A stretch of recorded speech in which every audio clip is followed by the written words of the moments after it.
Thank you for being an incredible supporter of the 10X podcast group, the home of the skillful art of manipulation. We're thrilled to have you as part of our growing community. If you haven't already, we'd love for you to follow us on your favorite podcast platform. Your likes and comments mean the world to us and help us reach a wider audience with our stories.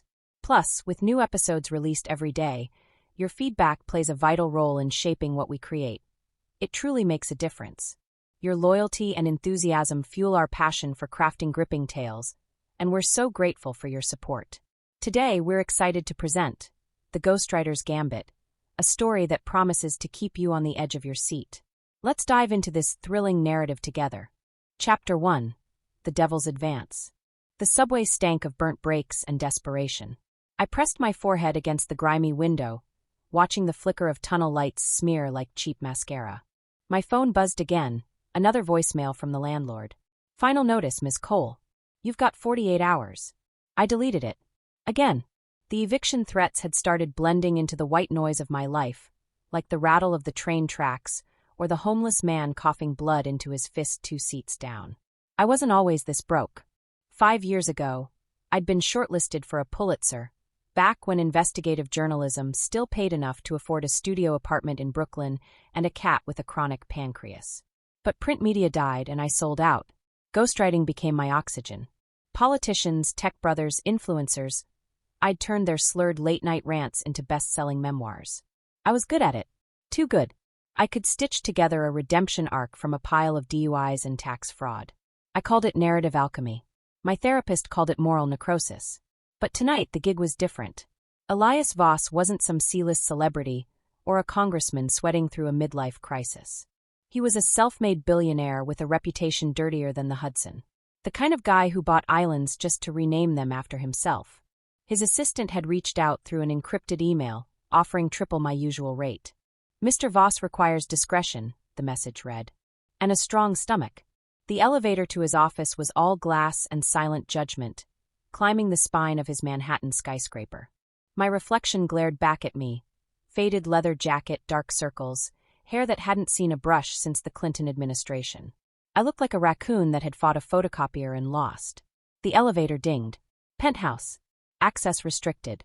His office was a monument to sterile excess. White marble floors, walls of bulletproof glass, a desk carved from a single slab of obsidian. No family photos. No art. Just a framed Forbes cover, Voss smirking under the headline, "The King of Hostile Takeovers." He stood by the window, backlit by the city's neon veins, a tumbler of bourbon dangling from his fingers. Elias Voss was taller in person, all sharp edges and calculated stillness. Mid-50s, but his face had the ageless cruelty of a Roman emperor. His suit probably cost more than my student loans. "You're late," he said, not turning around. "Your security team cavity searched me twice. They found ambition and a nicotine habit." He laughed, a dry, humorless sound. "Sit." I dropped into the chair across from his desk. It was colder than a coroner's slab. He finally turned, his eyes scanning me like a barcode. Gray irises, the color of a winter sky right before a storm. "You wrote Cracked Foundations," he said. "The memoir for that union-busting prick in Detroit. You read it. I lived it." He slid a folder across the desk.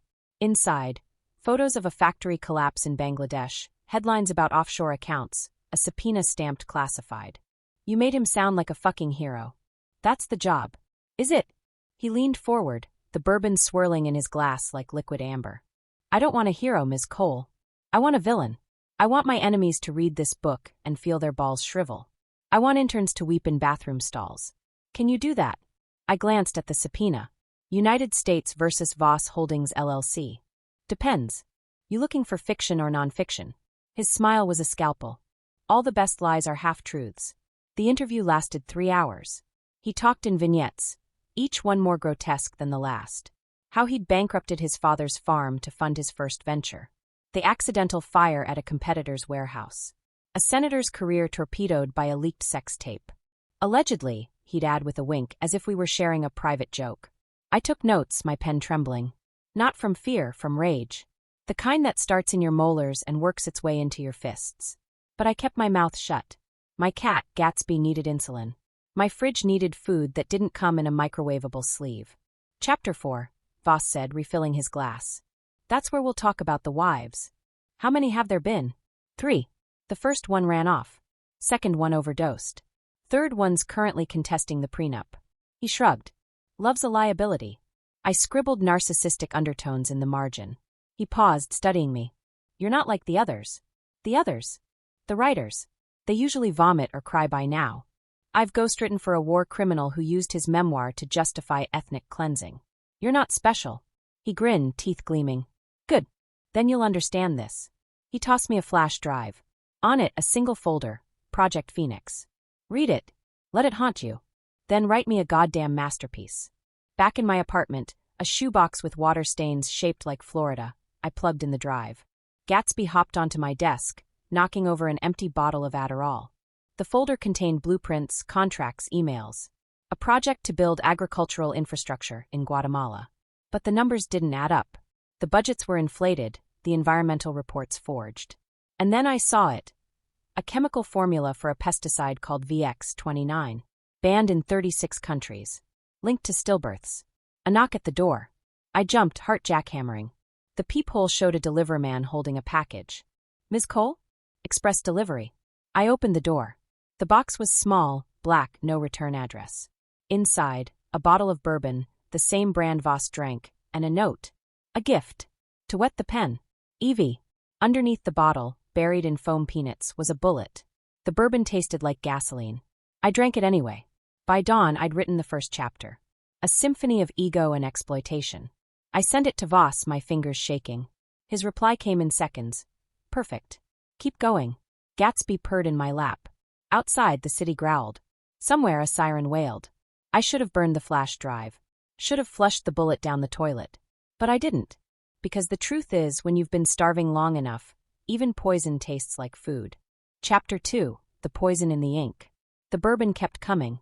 A fresh bottle arrived every Monday, wrapped in black tissue paper. The bullet tucked inside like a twisted cherry on a sundae. I lined them up on my windowsill, 6 gleaming glass soldiers, their amber contents catching the neon glare of the bodega sign across the street. Gatsby batted at the crumpled notes Voss sent with them, each one more ominous than the last. Chapter 5 needs teeth. Dig deeper. The public loves a monster. Make them worship mine. Don't disappoint me. I drank. I wrote. The manuscript metastasized. Voss demanded weekly meetings in his glass coffin of an office. He'd pace as I read drafts aloud, his shadow slithering over the walls. In business, sentimentality is a noose, I recited, my voice flat. You either cut the rope or hang with the dead. He paused, tilting his head like a wolf hearing a fawn's heartbeat. Too poetic. Make it nasty. I want readers to taste copper when they read that line. I scribbled a note. Add anecdote about union strike breaking? Better. He leaned over my shoulder, his cologne, vetiver and something faintly chemical, making my sinuses burn. Tell me, Ms. Cole. You ever kill anyone? The question hung in the air, a spider on a thread. I'm a writer. We assassinate characters, not people. He chuckled, circling the desk. See, that's your problem. You still think there's a difference. He tossed a file at me.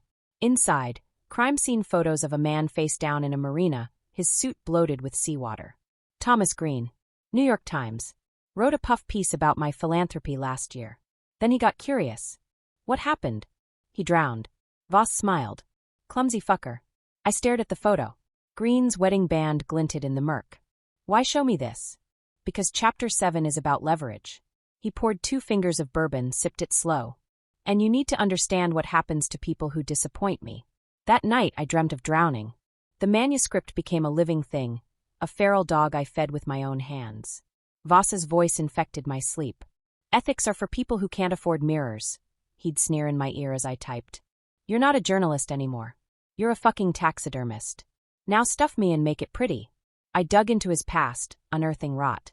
His first wife, Lila, a faded beauty queen he'd met at a Nevada oil auction, vanished 6 months after their wedding. No police report. No missing persons case. Just a $10 million deposit into a private investigator's account and a footnote in Voss's tax returns. Miscellaneous expenses. His second wife, Sophia, lasted longer. 3 years, 2 kids, 1 fatal skiing accident in Aspen. The tabloids ate it up. Tragedy strikes billionaire philanthropist. I found the autopsy report buried in a subpoena. Her blood alcohol level was twice the legal limit. And her ski boots? Their bindings had been tampered with. She was a lush, Voss said when I asked. And a shit mother. The kids are better off. They're with your ex? Boarding school in Switzerland. Cheaper than a nanny. I wrote it all down. The more I unearthed, the more he fed me. Classified FDA reports about VX-29's unintended side effects. Emails between his lawyers and a Guatemalan official, negotiating hush money. A spreadsheet tracking the quarterly attrition rates in his factories, deaths labeled workplace accidents. But the deeper I went, the tighter the noose became. I started noticing the car. A black Escalade, tinted windows idling outside my apartment. When I took Gatsby to the vet, it followed. 3 blocks back, patient as a vulture. Paranoia's attacks on the guilty, Voss said when I confronted him. You threatening me? I'm motivating you. He slid a check across the desk, $50,000, bonus for Chapter 8. Finish the book, Ms. Cole. Then you'll never have to see me again. The check smelled like him. Vetiver and lies. I cashed it. The nightmares got worse. Then came the night I found redacted. It was 2 a.m. Gatsby slept on my keyboard, purring through another insulin crash. I was combing through Voss's digital archives, a server so encrypted it made the Pentagon look like a post-it note, when I stumbled on the folder. No label. Just a crimson X over a string of numbers. Inside, blueprints for a compound in the Guatemalan highlands. Barbed wire. Guard towers. A lab labeled quarantine. And a list, 12 names each with a photo, a bio, a date. The first was Thomas Green, the drowned reporter. The 6th was Sophia Voss. The 12th was mine. Lila Cole. Occupation Ghostwriter. Termination date, November 17th. Method. The cursor blinked. My coffee went cold. A sound, a creak in the hallway. I froze. My apartment door was triple-locked, chained, wedged shut with a copy of War and Peace I'd never read. But the knob twitched. Gatsby hissed. I grabbed the bourbon bottle, smashed it against the desk. Glass shards glittered like teeth. I've got a gun. I lied, voice cracking. Silence. Then footsteps, heavy and deliberate, fading down the stairs. Voss answered on the first ring. You're working late. I found the list. A pause. I could hear ice clinking in his glass. Ah, Chapter 12. You're going to kill me. Kill you. He laughed. Ms. Cole, you're the best ghostwriter I've ever had. Why would I waste that? The date's my name. A contingency plan. In case you lost your nerve. His tone hardened. But you won't. Because you're in too deep. Because you're just like me. I'm nothing like you. Aren't you? He let the words hang. You drank my bourbon. You cashed my checks. You knew what I was from the start, and you kept going. So don't play martyr now. Finish the book. The line went dead. I didn't sleep. Didn't move. Just stared at the list until sunrise painted my screen pink. Then I did something stupid. I copied the files. Every photo, every email, every bloodstained spreadsheet. Dumped them onto a burner drive I kept taped under the toilet tank. For the first time in months, I prayed. The next morning, the Escalade was gone. But the manuscript still needed an ending. Chapter 3. The Hounds at the Door. The burner drive burned a hole in my pocket. It felt heavier than it should have, like it was made of lead instead of plastic. I kept one hand wrapped around it as I walked, my knuckles brushing the cold metal of the switchblade I'd bought at a pawnshop that morning. The blade was illegal in 3 states. So was the paranoia gnawing at my spine. Voss's voice still hissed in my ear, a ghost in the static of my skull. You're just like me. I wasn't. But the bourbon in my veins and the blood money in my bank account argued otherwise. The diner was a relic, cracked vinyl booths, coffee that tasted like motor oil, and a waitress named Darla who'd been working the graveyard shift since the Nixon administration. She didn't ask questions. That's why I'd chosen it. Jake was late. My ex. The Times reporter. The one who'd promised to love me until the ink dried. Turned out his loyalty had a shorter shelf life than a grocery store bouquet. But he owed me.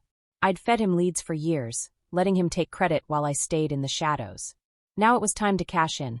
He slid into the booth at 1:17 a.m., smelling like gin and guilt. His tie was crooked.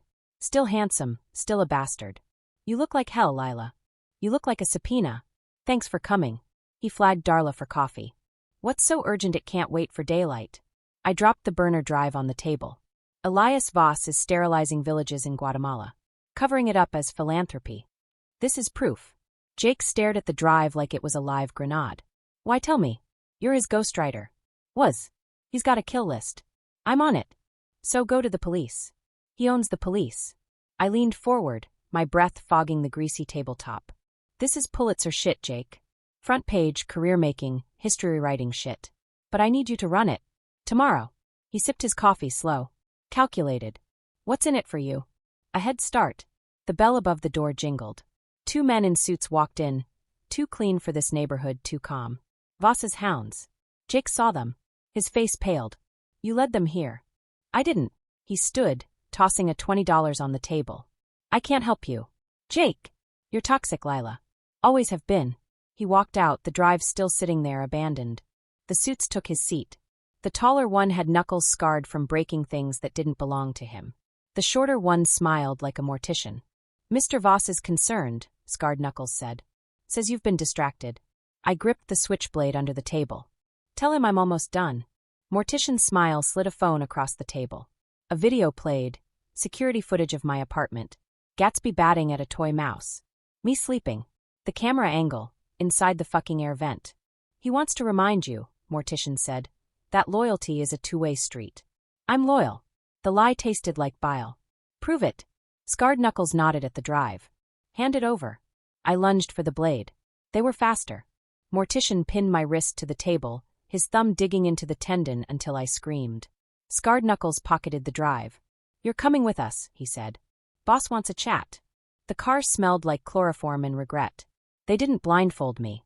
Voss wanted me to see the city bleeding into industrial parks, then forests, then the skeletal outline of a private airstrip. A jet waited, engines whining. Inside, Richter sat polishing a Glock. Voss's attack dog. 6'4", biceps like cinder blocks, and a face that looked chiseled from quarry stone. Miss Cole. He grinned. You've been naughty. They cuffed me to a seat. Richter leaned close, his breath hot and meaty. Know what happens to dogs that bite their master? They get put down. He backhanded me. My head snapped against the window. They get trained. The jet took off. The compound rose from the Guatemalan jungle like a tumor. Concrete walls. Guard towers. A faded sign over the gate, Voss AG Solutions, feeding the future. They dragged me past rows of metal sheds, the air thick with the sweet-rot stench of VX-29. Workers in hazmat suits hosed down barrels, the runoff snaking into the soil. Voss waited in the lab, sleeves rolled up, examining a petri dish. Lila. He spread his arms like a proud father. Welcome to Ground Zero. I spat blood on the floor. Go to hell. Already here. He gestured to a microscope. Look. The slide showed a human cell cluster, shriveled and blackened. VX-29 doesn't just kill pests. It sterilizes everything. Crops, livestock, women. He smiled. Efficient, isn't it? You're exterminating them. Optimizing. These people are poor, hungry, and multiplying like roaches. I'm doing them a favor. Richter shoved me into a chair. Voss leaned down, his lips grazing my ear. You had one job. Write my story. Not yours. I won't help you hide this. You already have. He tapped the manuscript on the desk, Chapter 12, my name in the footnotes. But since you insist on integrity. He nodded to Richter. They forced my hand onto the table. Voss uncapped a pen. Let's add an epilogue. The needle tip pierced my skin. I screamed. He carved a word into my palm, letter by letter, his grip vice-tight. LIR. They locked me in a storage room reeking of chemicals. My hand throbbed, the blood sticky and warm. I tore a strip from my shirt, wrapped it tight. The room had no windows. No vents. Just a steel door and a flickering bulb. But there was a drain in the floor. Rusted grates. Narrow pipes. Too small for a person. But not for a cat. A calico crawled out, ribs visible, one eye milky with blindness. It mewed, nudging a ratty teddy bear toward me. The bear's seams were split. Inside, a key, a USB drive, and a note. Play dead. Wait for the hoses. The hoses came at dawn. Workers power washed the labs, flooding the drains. Water surged into the room, rising to my knees, my waist, my chest. I held my breath, sank under, and let the current drag me into the pipes. Chapter 4, Blood in the Water. The pipes spat me into the river like a curse. I surfaced gasping, the jungle's humid breath clogging my lungs. My hand was still bleeding, the word liar carved into my palm now smeared into a Rorschach blot. The current dragged me downstream, past tangles of mangroves and the bloated carcass of a dog, its fur sloughing off in clumps. VX-29 runoff. Everything here was dying. I clawed my way onto a mud bank, vomiting bourbon and bile. The compound's lights glowed in the distance, a false sunrise. Voices barked in Spanish. Flashlight beams slashed through the trees. Run! But my legs wouldn't obey. My body had become a stranger, all tremors and white noise. A hand clamped over my mouth. Don't scream, a woman hissed. Mara. She looked like a ghost. Hair hacked short, face gaunt, her Voss Holdings blazer replaced with a scavenged poncho. A machete hung at her hip, rusted but sharp. You're late, she said, dragging me into the brush. Her camp was a cave behind a waterfall, the roar of water masking our voices. She stitched my hand with fishing line, and a needle sterilized in moonshine. No anesthesia.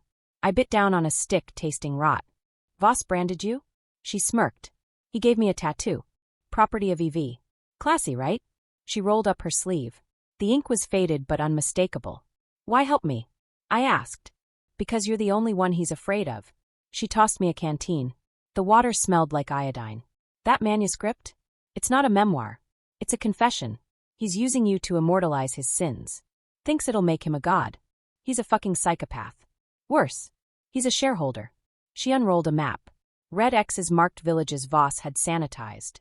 Blue lines showed pipelines funneling VX, 29 into rivers. He's expanding, she said. Next phase targets the capital. A public health initiative. The numbers punched me in the gut. 2 million people. Half of them women of childbearing age. We need proof, I said. Proof? She laughed, bitter. I've got a server room's worth. But it's trapped in the compound, and Richter's turned it into a fortress. We moved at dusk. Mara led me through the jungle, avoiding patrols with the precision of someone who'd mapped this hellscape in her nightmares. The air thickened with the cloying stench of VX-29. Trees wept sap like open sores. Don't touch the water, she warned as we forded a stream. A fish floated belly up, its scales pocked with lesions. How long have you been here? 18 months. Her voice flattened. I faked my death after I leaked the first set of files. Car crash. Closed casket. My kids think I'm. She trailed off. A howl echoed in the distance, not an animal. Human. Los Olvidados, Mara whispered. The forgotten ones. Workers Voss tossed when they got sick. Shapes emerged from the mist. Men, women, children, their skin mottled with chemical burns. A girl held out a doll with no eyes. Ayudanos, she croaked. Help us. Mara pressed a protein bar into her hand. We will. The compound's outer fence hummed with electricity. Mara disabled a camera with a slingshot and a rock. Old school beats Wi-Fi, she muttered. We crawled through a drainage tunnel. The walls were slick with algae, the air reeking of ammonia. My hand throbbed with every heartbeat. The server room was guarded by 2 mercs. Mara took the taller one, garroting him with piano wire. I jabbed the other in the carotid with my switchblade. His chokehold collapsed into a gurgle. Since when do ghostwriters know pressure points? Mara raised an eyebrow. Ex-boyfriend was a Marine. Lucky you. The servers blinked like malevolent eyes. Mara plugged in the burner drive. Downloading everything. 60 seconds. 45. The door exploded inward.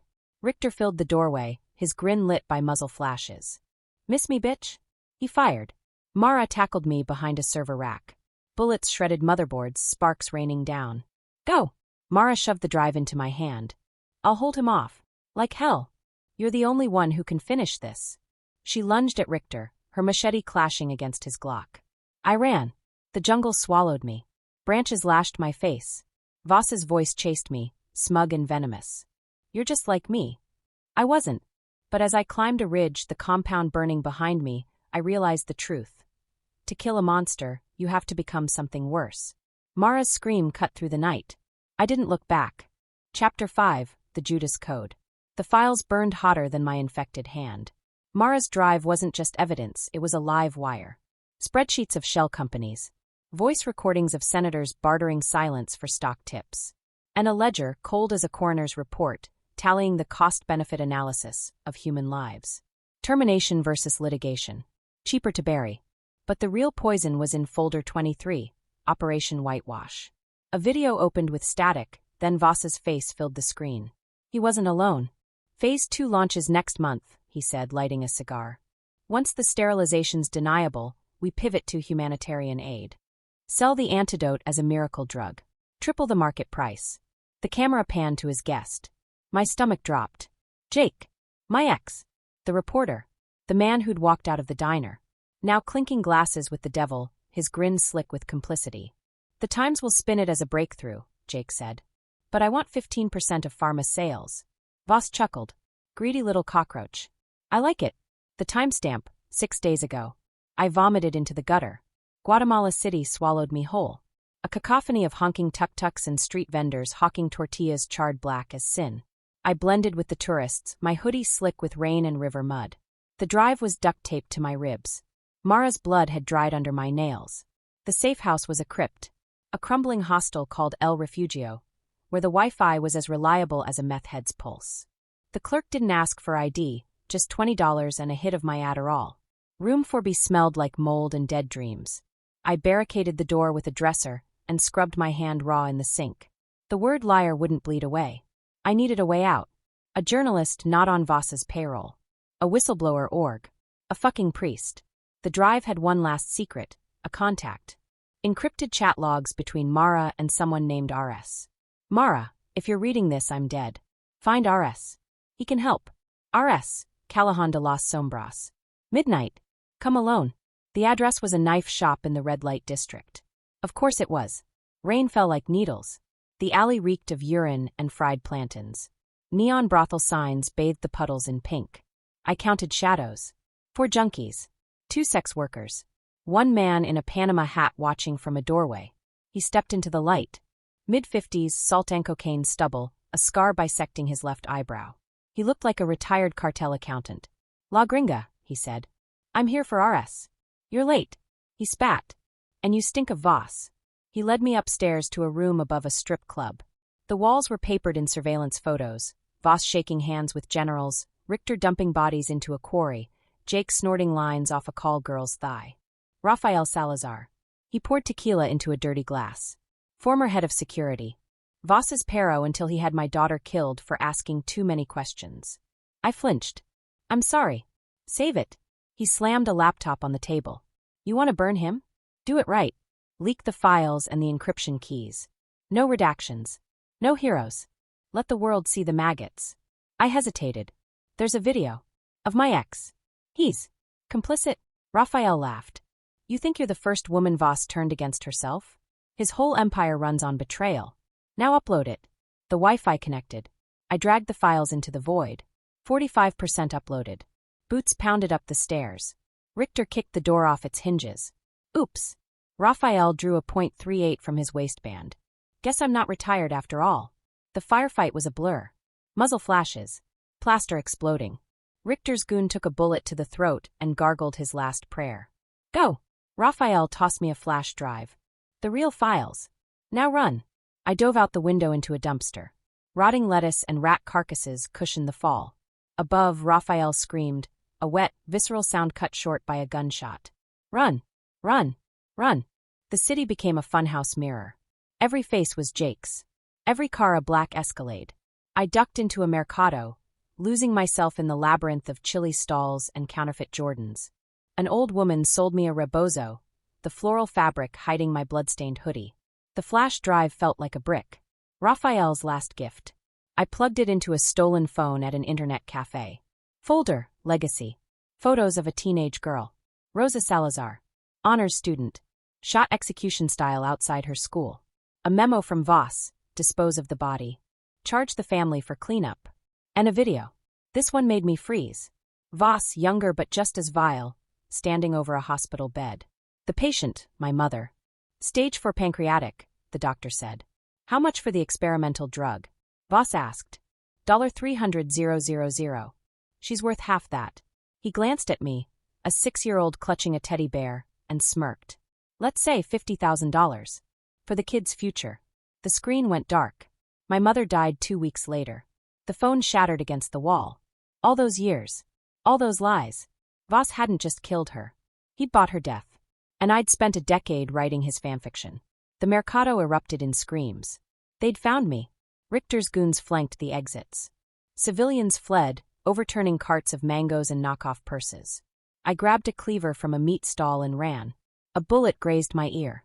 Not like this. Not before I kill him. I ducked into a butcher's freezer, the cold searing my lungs. The door locked behind me. Darkness. Then a voice on the intercom. "You're out of time, Ms. Cole." "Boss." "But let's make a deal," he purred. "The files for your ex Jake's waiting." A monitor flickered on. Jake sat bound to a chair, his face a pulp of bruises. "Lila," he sobbed. "I didn't know, I swear." Voss pressed a gun to his temple. Tick-tock. Chapter 6, The Last Word. The freezer's cold gnawed through my bones, my breath fogging the air like ghostly confession. On the monitor, Jake's swollen face contorted in terror, Voss's gun steady against his temple.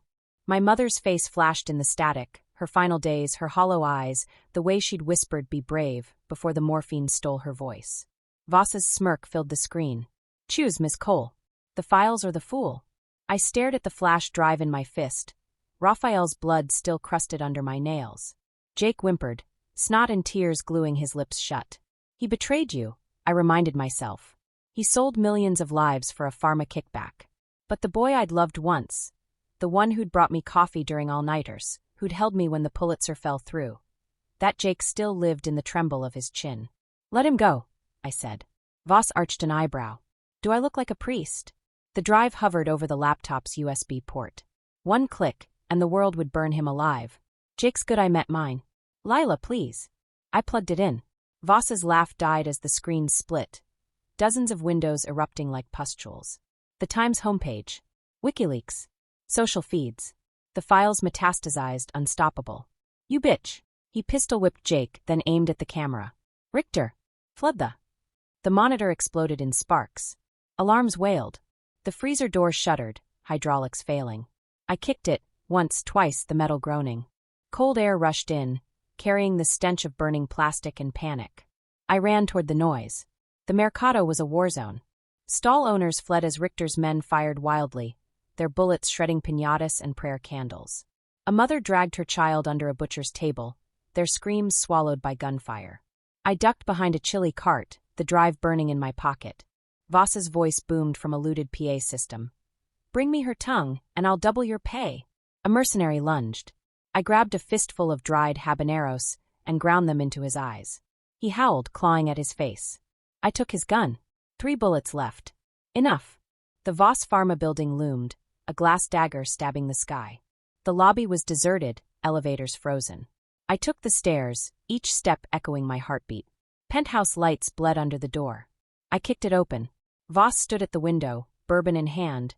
The city sprawled below like a corpse. Richter lay motionless by the bar, a letter opener jutting from his throat.